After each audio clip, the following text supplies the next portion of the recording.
All right, so thanks everyone for joining our webinar today. It is going to be data-driven focus to help you find your next market.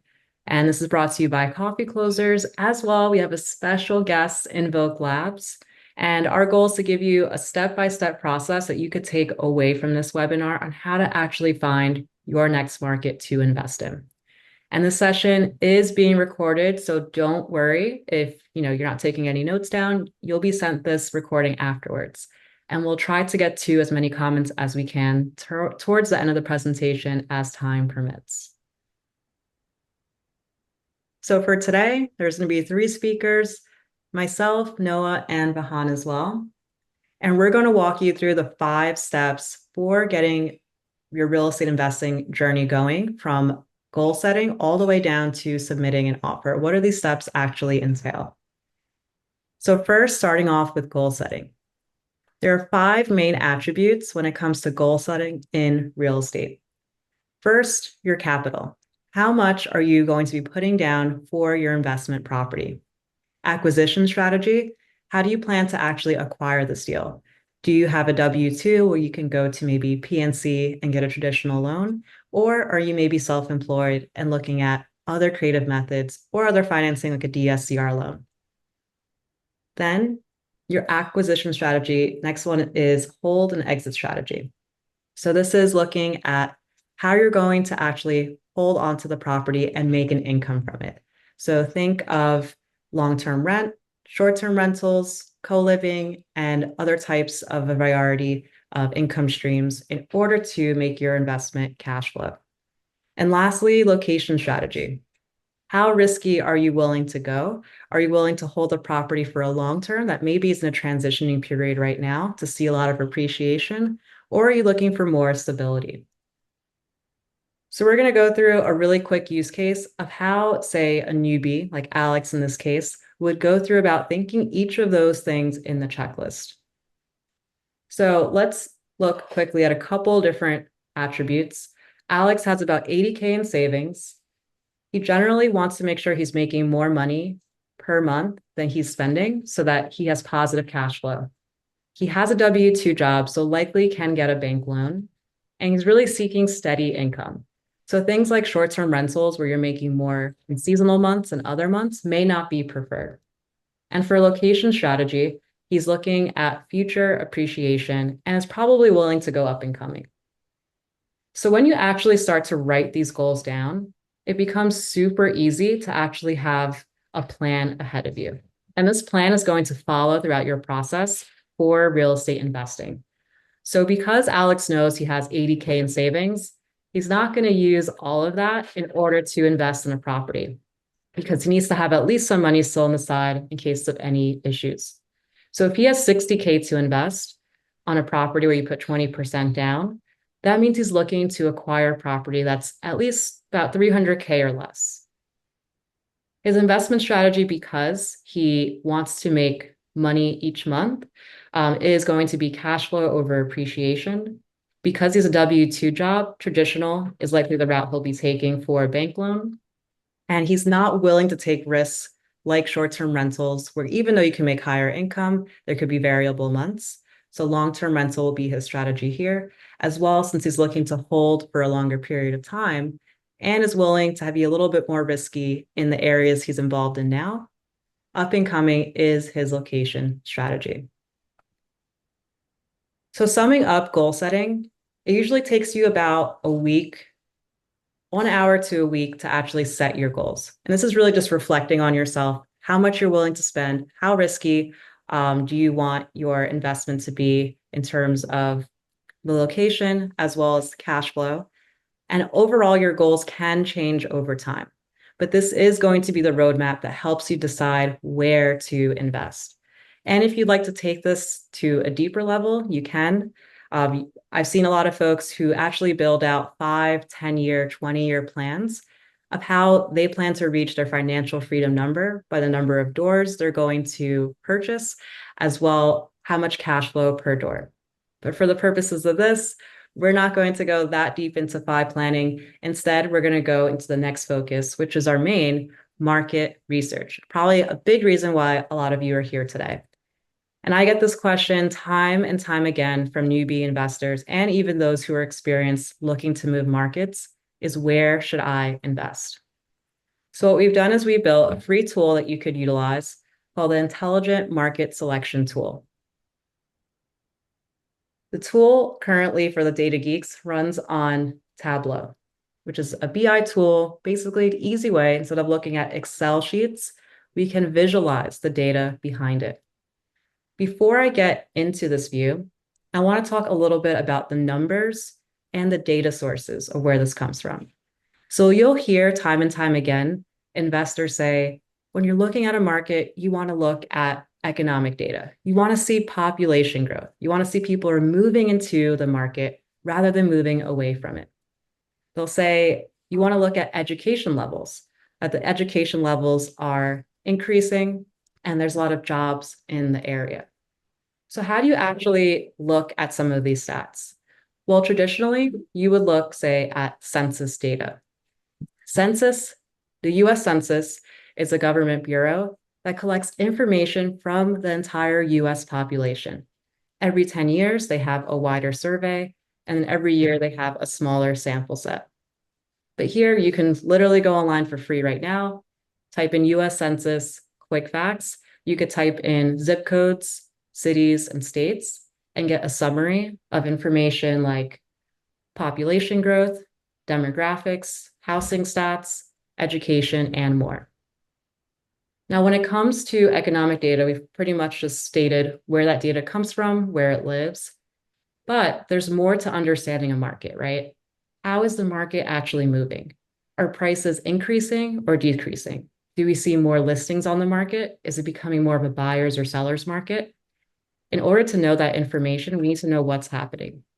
And luckily, for years, Zillow, Redfin, and Realtor have all been posting market summaries. You can go today to any of their sites, their data centers, and download information about price, inventory, and more from the national level of what's being done across the US, all the way down to zip code level, which can really help to start to bridge some of this data together to understand how markets are moving across the country. Now, I've been showing videos of how to actually bridge the data together, how to build your own dashboards for the last 4 years on YouTube. This is the first time I've pretty much have made it into a public view where anyone can research and utilize a dashboard that I have here.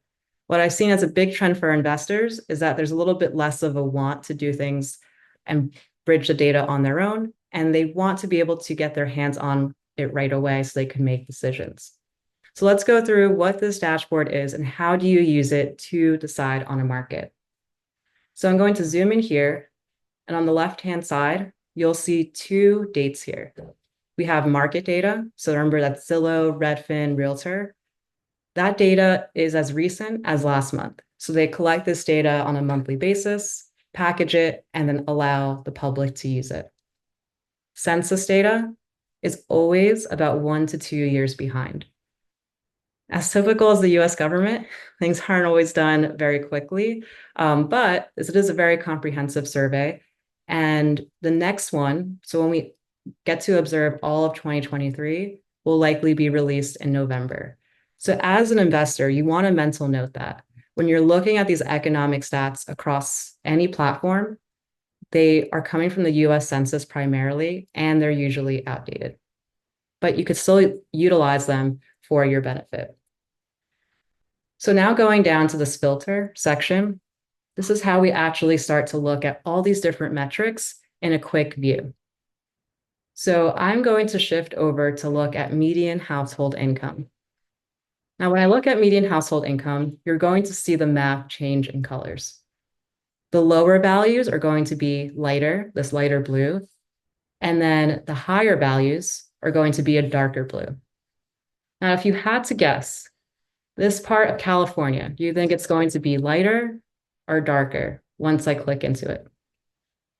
So if I click here, median household income, we now have seen that the map has shifted in colors where this part is darker. And this is pretty intuitive for us, right?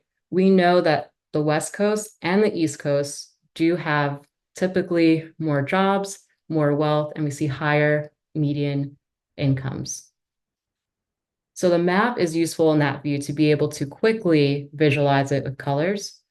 Then on the top, we have quick metrics. So for yourself, as you're making these filters, you can quickly see how many counties are summarized in the data, median household income, median days on market, which we could see it's still pretty much a seller's market since it's only 45 days, median list price, and median rent. Now you might be thinking here, Ariel, there's no way that there's only 1,200 counties in the US, which you're right. We could see half of them, or there's a good amount that are blank. In total in the US, there's about 3,000 counties. But a large part of those counties, as you see here in middle of America, don't have that high of population. Because of that, there's not that many data points to actually derive insights from. So for example, if you were to go to Zillow and you look at their rental data, they're not going to have information for some of these markets because there may only be 2 to 10 rentals in total during that entire month. But for us investors, this is really good because we typically want to invest in areas that have at least a decent size of population, usually a mix of employment. So we can quickly eliminate parts of the US that probably wouldn't even be a good fit as an investment. Then below, we could quickly see these regions that make up this map with the values ranked.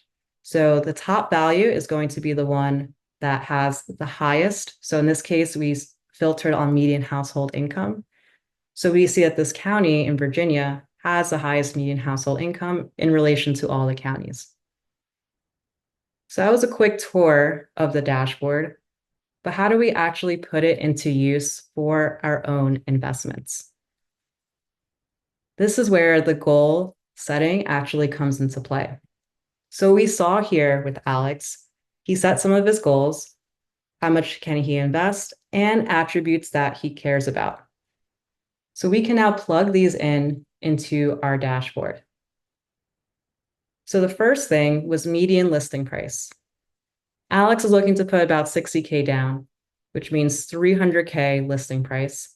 So anything above 500K, we want to get rid of because we're going to be priced out of those markets. And now we're going to see, especially California, a lot of it is going to disappear on the left-hand side. So now we start to eliminate these markets. About 200 counties or so were eliminated in this instance. Now, the next thing we know about Alex is that he's pretty risk adverse or doesn't want to have too much risk.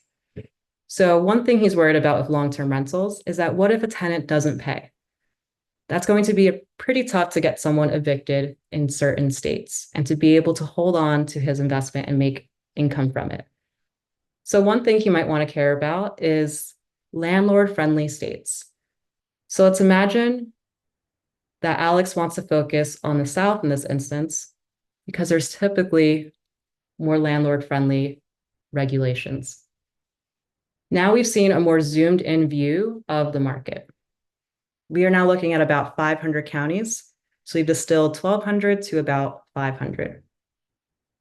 The next thing that Alex cares about is cash flow, right? We're all thinking, where are the profitable areas? So this is where looking at rent to price ratio comes into play. And one really quick note, I do have these filters kind of broken out by type. So quick list, which I'll dive into what that means, IM for investor metrics, and EM for economic metrics. So I'm going to shift now to rent to price ratio. If you don't know what that is, plenty of resources. You could type it in ChatGPT or Investopedia. But basically, it's a quick way to measure how profitable an area could be based on 2 metrics, median list price and median rent. The alternative would be to pull all these listings, calculate, say, cash on cash return, and then try to summarize them across counties, which would probably cost tens of thousands of dollars, which is why investors have done a lot of metrics to help them quickly gauge profitability, like price to rent ratio, 1% rule to 2% rule. So now that we're looking at the single metric for these different counties, we can see the number one performing is Iberville Parish, Louisiana, which is this right here in the darker shade. So darker means it's higher on the rank. Here we could see that this parish, the median list price is about 164K with rent being about 1850. Does that mean we should stop our research and just go for this county? No, there's a lot of other things that we care about, especially when we looked at our goals. There were other things like up and coming, long term, being able to hold the property and more. So, one thing that we probably care about is population growth. We always want to, if we can, invest in areas where people want to live there and are driving towards it. Potentially, maybe there's a lot of employers there. That can help with making sure we have a good pool of tenants and demand when we list our property. So here I'm going to shift over to population growth. And we're going to see now a bit of a shift in this map. Now for the first time, we see orange values. What that means is that some of these counties actually have had negative population growth year over year. So from 2021 to 2022, since those are the most recent 2 years from the US Census. That area in particular that we first were interested in with the highest cash flow actually has had about a 1.4% decrease in population. So nothing that's extreme, but in relation to the other counties is pretty up there, which is great about viewing this on a map because you could see the colors and instinctively see how much more it is this case of population decrease than other areas. So in this instance, you probably want to now start to narrow down our area a bit more. And particularly for myself, I like to invest in areas that have at least a sizable population. I care about multiple employers, demand, and population growth. So what I'm going to do here is filter out any of these counties that have less than 500K in population. And once I do, it's going to wipe a lot of these counties out. And some of these counties you'll recognize. So for Florida, we have Miami, Orlando, Tampa. Texas, we have Houston, Austin, and then we have some other markets within the Southeast area. So let's imagine that we maybe are reading some news articles and we decide, you know what, we want to try to invest in the Southeast region, but not Florida, because maybe we are risk adverse and we don't want to worry about certain conditions and climate. So we could use here this little tool to just quickly zoom in on an area. And now we have a focus of several counties and we could dive deeper into these quick lists. So what are these quick lists? They basically are a combination of other metrics. So it wouldn't really be useful to have 5 different charts up of the US maps, one with price to rent ratio, one with rent growth, one with appreciation growth. That's really difficult. We want to see that combined. Just like an Airbnb, if you're deciding what Airbnb to stay at, you're not looking at cleanliness, location, and comfort all separate. You're looking at one rating score.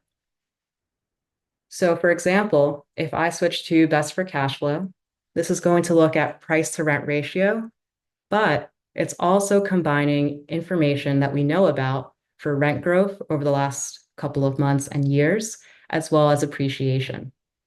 And for those that have been following us for a period of time, you may remember this tool that we have, the market analysis tool, where we had weightings where you could decide how much you wanted to attribute to each metric.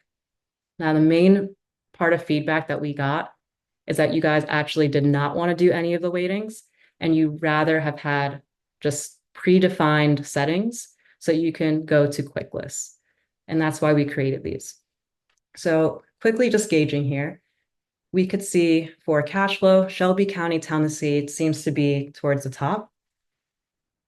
We also have quick lists for creative finance. This combines different metrics like how many owners own their property free and clear, how many for sale by owner properties are there, and other metrics that would help with creative finance. We have long-term growth as well. And I think if some of you are probably looking at this, it probably reset me because of it. No worries. So I'm going to go back quickly, zoom in, and we can still go towards that metric. So the next one I was going to look at was long-term growth. Long-term growth, and I'm going to quickly, again, filter out some of this population, which should get me close to the view that I had beforehand. And it did. Cool. So for long-term growth, we're now looking at other attributes. We're looking at how the area has appreciated, how much education has risen in comparison to other counties, and some of these other metrics, which we have a full document and glossary down here if you want to take a look.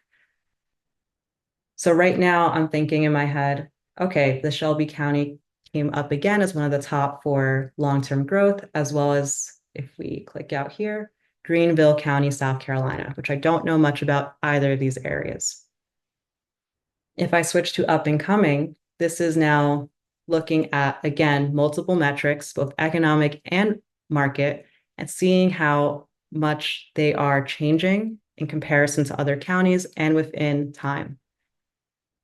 The one that I want to focus on here is Greenville County, as it seems to be outperforming other counties around it and is within my criteria of what I'm looking for. So this is basically a view of how you could use data across different sources to quickly start to filter down on markets. And the neat thing here is that what's driving the right market for you isn't based on what's, someone's top 10 in a news article. It's based on your specific financial goals. So for some of you, some of these metrics may matter a lot more than others. It's really dependent. But it's not just quantitative that we want to care about, so numbers. One of the best parts about being a real estate investor is that you get to be very detailed in understanding the makeup of an area. So one of the things I do when I look at markets is I like to look at 3 different views. I pull them up on Google Maps, for example. I look to see at a high level, what is it close by? I could see that Greenville County is close to Atlanta and Charlotte. If I go a little bit more down, I'm now looking at the county, the whole entire boundaries. I could see there are 2 shaded areas, which usually means one of 2 things, airports or military bases, which I love to invest by both. We could see this one is an airport, which is excellent. And the other one here seems to be an airport or some sort of area where Lockheed Martin is doing a lot of work, which is great, since they are a pretty big employer. Then the next thing I like to do is just kind of start to zoom in slightly more into the city and look at areas where a lot of highways are coming together, because usually that means that's some sort of hotspot or reason that there's a lot of activity there. So this one part in particular has like 5 highways going into it. And if I zoom into it a little bit more, I could see a couple of bars, restaurants, and hotels. So this looks to have a downtown with some sort of trail as well. So just by looking at a map quickly, I've gauged Greenville County in only a couple of minutes. But what you also want to do is be able to read news articles. What I used to do was scrape news articles using Python to understand new development, education, things like that. But with ChatGPT, you don't have to do that anymore. And with consciousness of time, I'm just going to show the previous prompt that I had for Greenville County, North Carolina, but you could do this with any county. You ask ChatGPT if you can get an overview of the county for real estate investing purposes with these attributes. So quickly, I could see it's not just Lockheed Martin. There's a Michelin, the big tire company is there as well. There's a healthcare system, so I know there's diversity in employers. Attractions, could look at some of that. Top schools, Clemson University is very close, which is awesome. Climate risk, sparred from hurricanes, which is good. And my favorite new development, which we could see at this Greenville downtown, is actually going through a revitalization period. So this is possibly a chance to get in now before prices appreciate, which you could always use ChatGPT to get news links as well, but that'll be a little bit out of scope for this tutorial. So now that we've actually gone through the steps of understanding our goals and selecting a market. How important actually is selecting a market? Low, medium, or high? And the answer is actually market selection is not that important. And I'm going to explain to you the reason it's not that important and why you shouldn't get stuck at this phase. Real estate could pretty much work in investing in almost every market aside from probably New York City and San Francisco. The reason why investors get so hung up is that they're only looking at long-term rentals. There's many exit strategies, as we know, like medium term, short term, co-living, and more. And one of the big keys to know that real estate investing does work in other markets is that there are property managers in many markets across the entire United States. So even though market selection is important, the real detail comes into understanding the neighborhoods, the right pockets to invest in where there is opportunity. So the common pitfall I see from investors, they spend 80% of their time researching a market, hours, days, months. Then they select their market. And when it gets to the neighborhood, they're fatigued. They just tell their agent, I'm looking for cash flow anywhere in Detroit.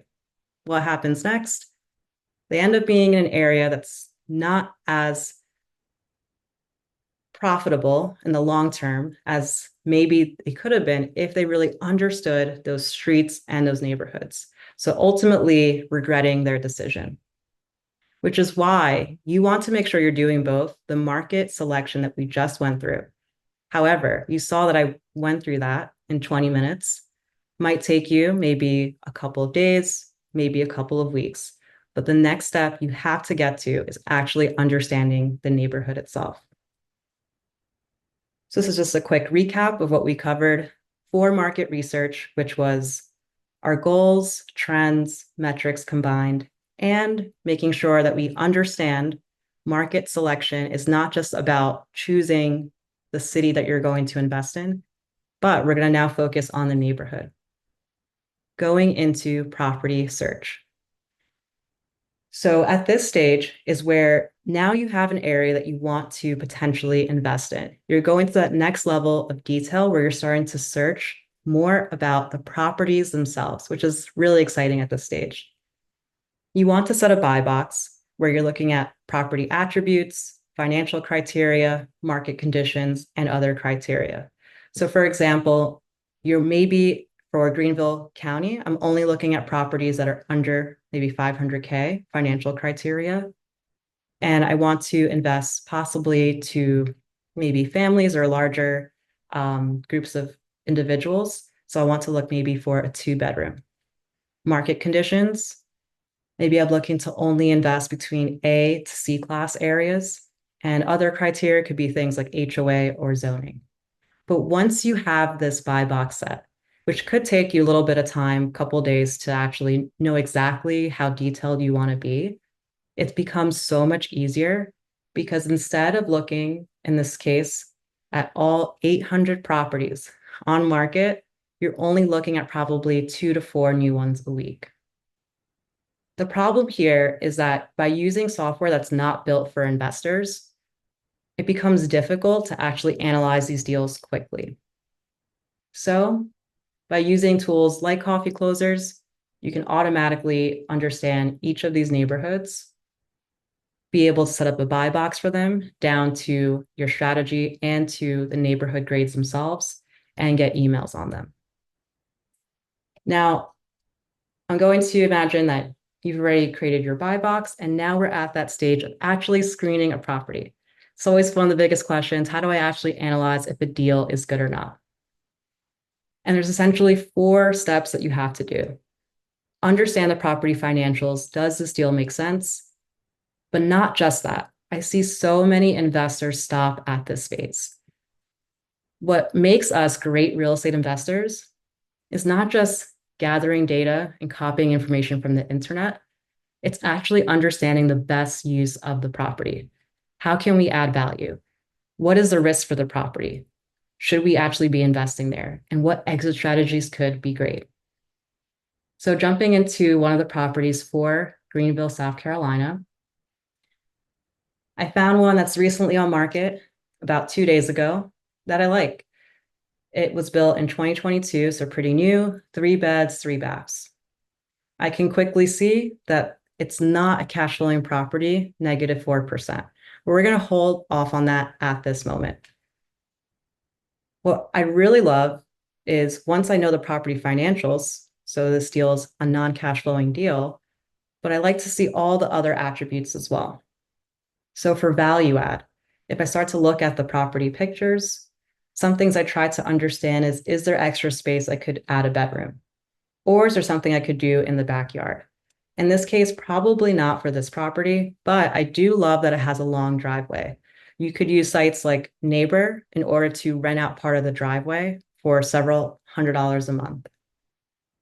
Then when it comes to risk, that really helps with property photos, but also looking at the property itself on a map.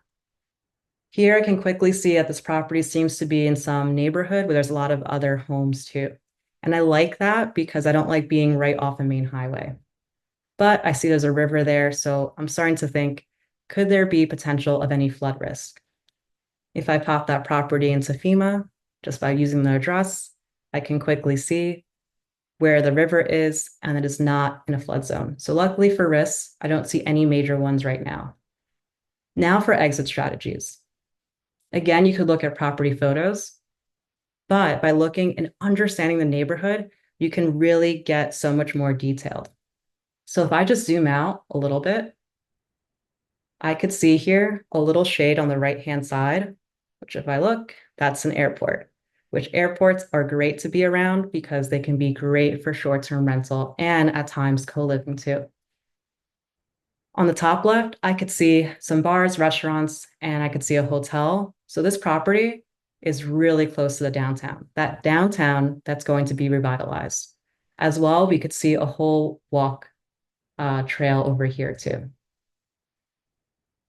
So by not just copying information from the internet and trying to spend a half hour plugging numbers away, we can quickly get to the financials so we can see the real things that matter to see the best use of the property, all within just a couple of minutes.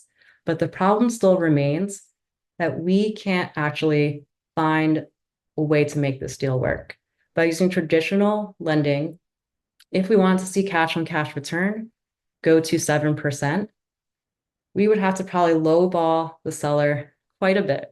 And I doubt they're going to say yes to this. But there's always a solution. So I'm going to transition it over to Noah to go through that in a bit more detail. Hey guys, yeah, thank you, Ariel. Fortunately, I can't turn on my video, but what I'm going to show you is the creative tool for coffee closers. Let me share my screen here. Just a second. Okay. So what I have here is the property that Ariel was just speaking about. And as you saw, under a turnkey situation and that's where you would go buy it with a traditional loan, the banks wouldn't lend you at an interest rate that would make the deal cash flow. There's just not enough difference between the value of the house and rents for this to potentially work. However, we can invoke creative financing to potentially make this work. So here's the property. On the right side of the creative tool, we have the seller finance calculator pulled up. And as it sits, even right now, we're still at a negative $100 a month cash flow. It's a lot better than what it was before, but it's still not really great. So we have a few ways to go about solving this problem. How can we construct an offer for the seller that allows us to cash flow and make it a good deal for them without having to lowball them?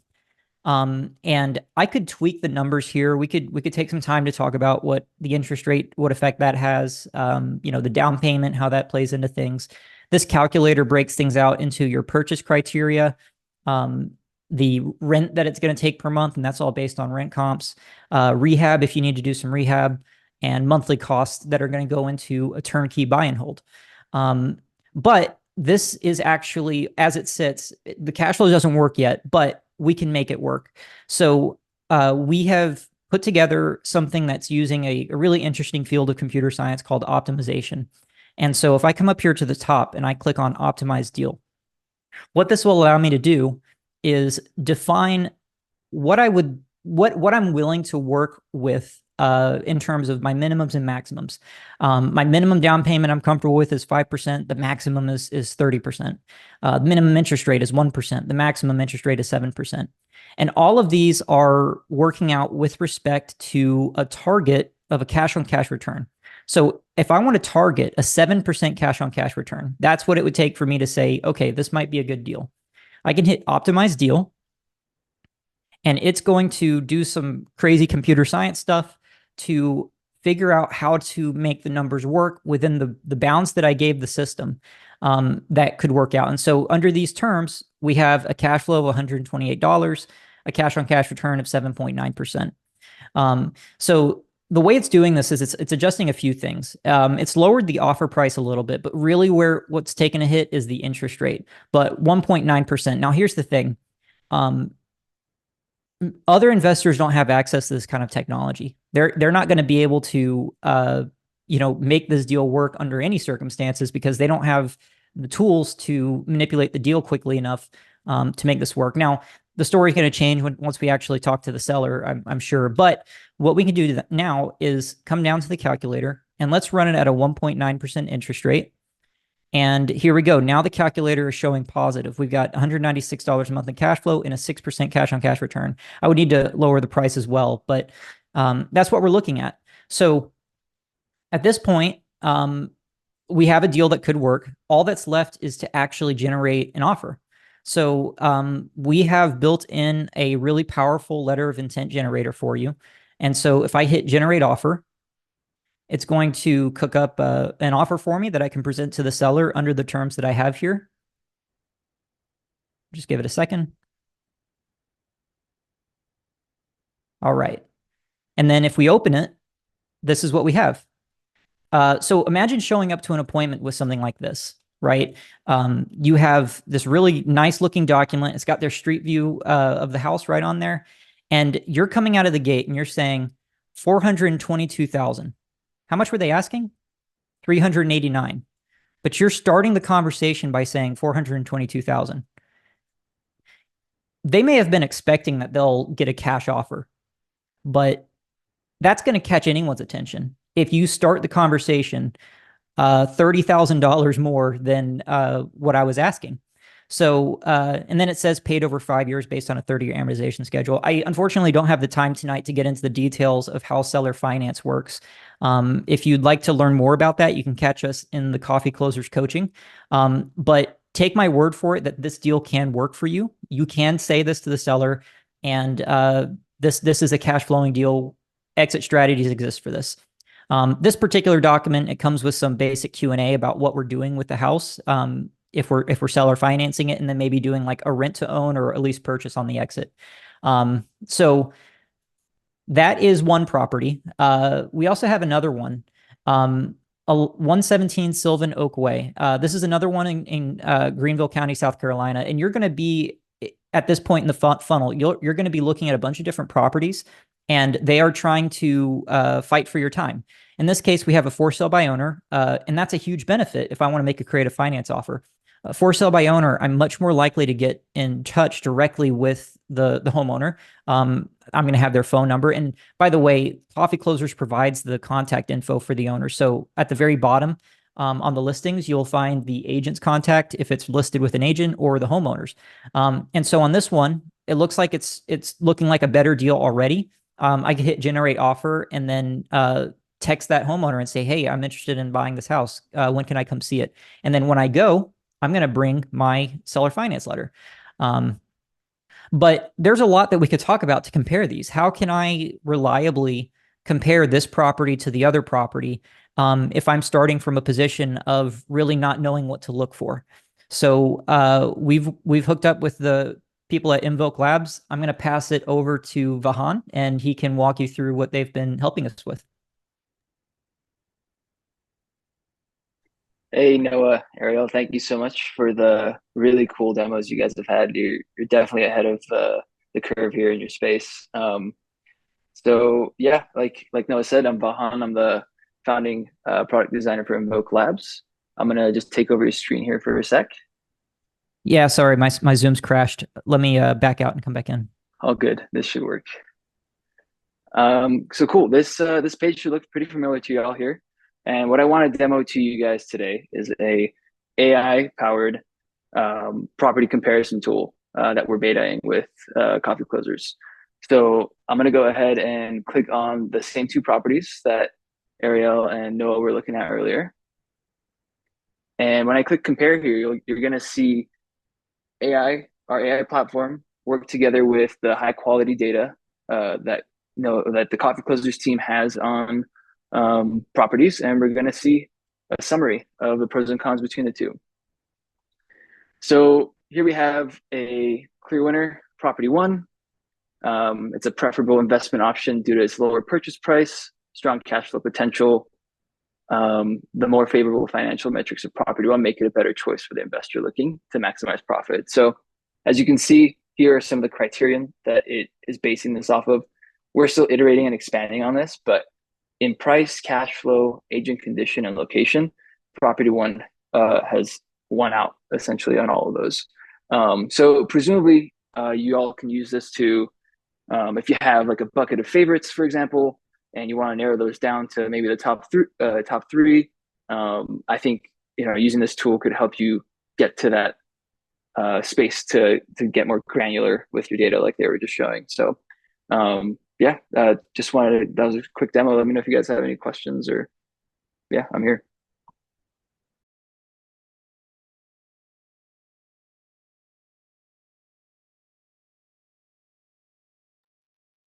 Great. Thanks so much, Bahan. Really appreciate it. And this is, really awesome that you've been able to develop this in a short span of time with our community. It's been one of the main focuses is how do we actually analyze a property and multiple properties quickly. So by leveraging AI, we can get a little bit more of an in-depth view.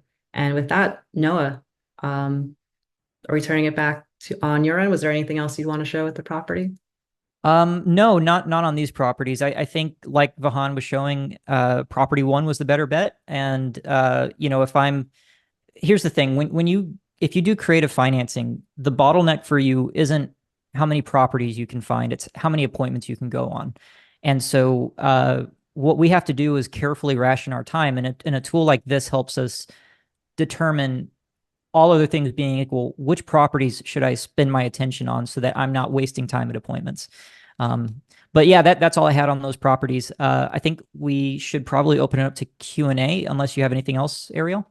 Yeah, just a few last minute things to wrap up here. And then, yes, if you could look into the Q&A and see what questions we can answer first. But just want to make sure everyone understands the full funnel that we just walked through. So here, when it came to property screening, Noah walked through some properties as well as offer generation, step 5. And Vahan also showed how you could leverage AI to help with the process. So this is really how you take yourself from an aspiring investor with goals all the way down to actually making appointments. And we could use creative finance to help open up the amount of deal flow, optimal terms that help also create a benefit for both you and the seller. So how do you actually start your real estate investing journey? To acquire your next deal, you can go at it alone or you can go at it with community. Do you want to provide the option if it's something that you're looking for? So when you're selecting a deal, you're looking to first understand your market as we walk through.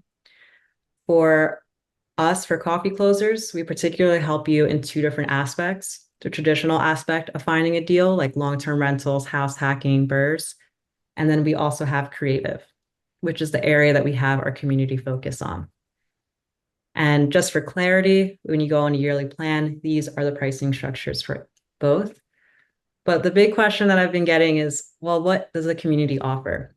So usually when you get software, it's just software. Maybe you have a sales rep that you get to communicate with here and there to ask some questions. But our community is special in that we offer a lot more. We do have group coaching, we do have office hours, and we have an active community discussing deal analysis, trending news and markets, as well as access to tools like you saw today at an earlier stage. Now, these tools aren't built in silos where we think, okay, I guess people want this. No, this is specific feedback that we really appreciate our community as well as the tech and real estate community of what you guys are frustrated with. Where are your pain points? And then we look to build solutions for you. So with that, the journey's tough. So whether it's joining our community or not, I really do recommend at minimum, join your local community. There are real estate groups throughout the entire country. If you just go on Eventbrite, Meetup, or even Facebook, you could find someone that lives 10 miles away trying to do the same exact thing and maybe being a couple steps ahead of you, and you could learn directly from them. So with that, would love to open it up to answer any questions folks may have.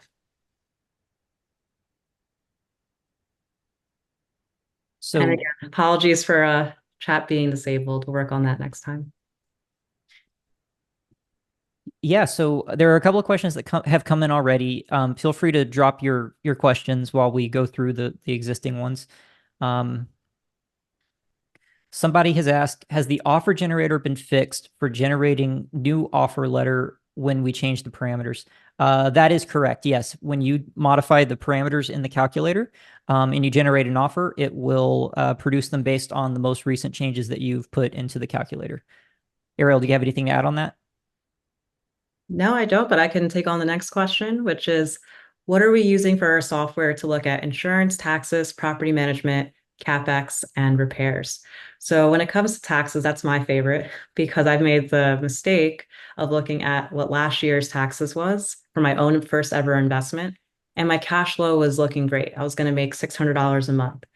But then my property taxes doubled when I got my first property in New Jersey because I didn't calculate that upon the sale, it's based usually on the property tax rate. So for our software, we do account for this. We look at property tax rate on the list price so we can have a more accurate gauge of taxes. And we also do look at taxes for recently sold within the given area. When it comes to property management, we have an assumption of 10%, but you can change that on your own. So all of those metrics that attribute to your expenses, if you go into your settings and you want to be more conservative, maybe with insurance, property taxes, or property management, you can change those numbers and they apply either to one given city or county or to all regions that you search. And when it comes to repairs, right now we just give you the flexibility to set an estimate on square footage, how much your repairs would be. But our entire goal is not to be the all-in-one of this is exactly how the perfect way to analyze a deal, right? The idea is to get you into an appointment, to actually start going to these properties, analyzing them, and having boots on the ground. So our goal for software is to be that initial property screen to save you time of opening all these different tabs. But when you get to that next level of now you made the offer on the property, you have your inspection report, that is the time to bring in the human aspect of it. Bring in a contractor, bring in additional folks to look at the property and get yourself an accurate estimate of those potential repairs.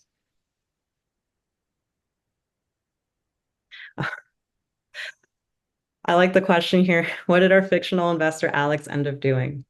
So he loved he loved Greenville, North Carolina. What is it, South Carolina? So much that he ended up doing a house hack there instead. So he ended up being able to put more, or purchase a property that was higher than 300K, ended up being 500K, because all he had to put down was 5%. And now he's an active member of the community. Nice. So I just want to general kind of housekeeping. We will be providing an email with the recording of this call, a version of the PowerPoint that you guys can look through, the ChatGPT prompt that Ariel used to check on Greenville County, and any other resource that are relevant to this call. So that's going to be an email that you'll be receiving. We also have a form that you can choose to fill out that'll be attached to that email. If you want us to get in touch with you, and just start a conversation about your real estate journey. If you fill out that form, you'll be first in line for us to call you. Thanks, Noah. Again, I was just showing there for free. You could go to analyticsarial.com. You'll see under free resources, the intelligent market selection tool, and it will also be provided to you via email afterwards. And a great question for the owner's equity. So how is that actually determined? Well, we use real estate API alongside batch data in order to get information on the property owner. So these services, they already have the ability to go to all 3,000 counties and retrieve information at the public record level, which means you don't have to actually go to the county website yourself, find the deed, and read the 50 pages to find how much the interest was and when the person had their loan. So these data sources allow us to get information on the property owner, their mortgage information, which then allows us to look at all properties on market, including for sale by owner, and rank those that are the best, not just by cash flow, but also with opportunity and with the neighborhood that they are in. So seller financing would be, we started with free and clear, so meaning that they own their property fully. But if you were to check out Greenville County, which you could do for free, that's one of our sample markets, our main sample market, you'll also see that we have subject to. So if we can identify that the interest rate is favorable and there's a certain level of equity, that it could also be a good subject to deal, which would be a little bit out of scope to explain fully on this call.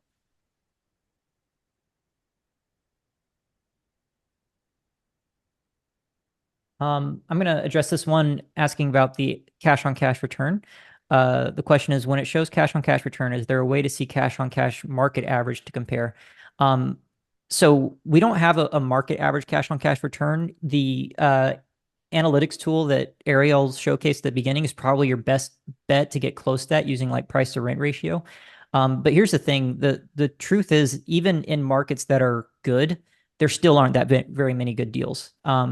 Right? If you run the numbers on the average deal in most markets, there's no way to swing it that's going to work. So the average cash on cash return is negative.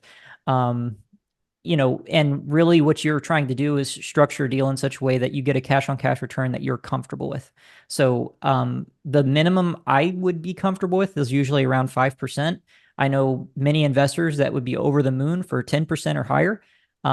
And you can structure your deals in ways to make that happen fairly reliably if you know how. So the average cash on cash return is negative, to answer your question.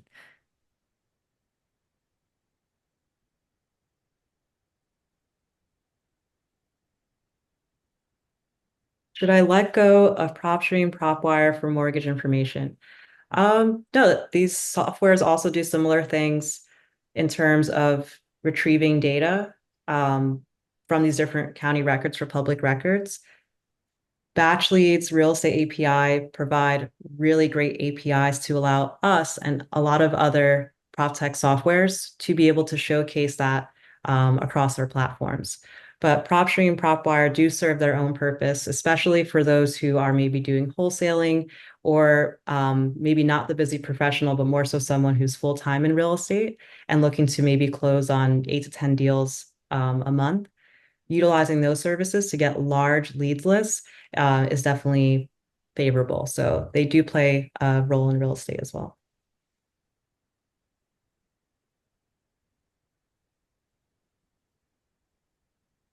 John McGillen asks, how do we sign up / get started? So if we'll be sending you all an email with the resources attached here. On that, there will be a form. There will be a link straight to the website, but I'm sure that if you are interested in signing up, you probably have some questions. Maybe you want a live demonstration of the software. If you fill out that form, myself or the CEO will be getting in touch with you over the next few days, and we can show you what the tool's like, how you can use it, and help you get signed up.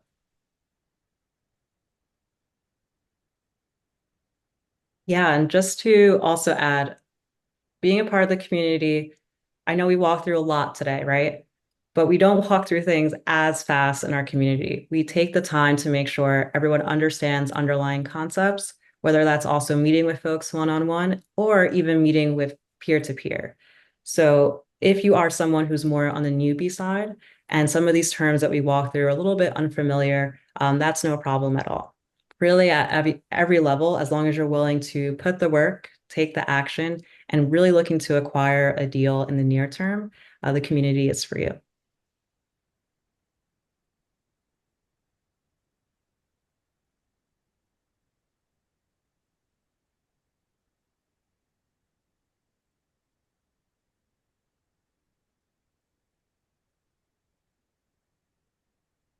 Great.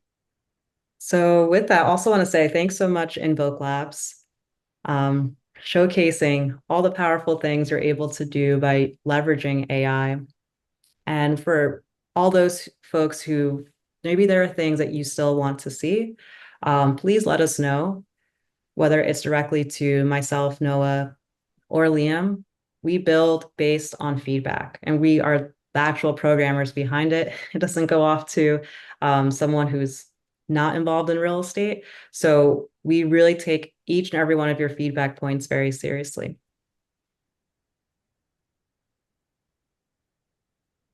Yeah, thank you guys for coming. We really appreciate it, and I look forward to chatting with many of you and seeing you in the community.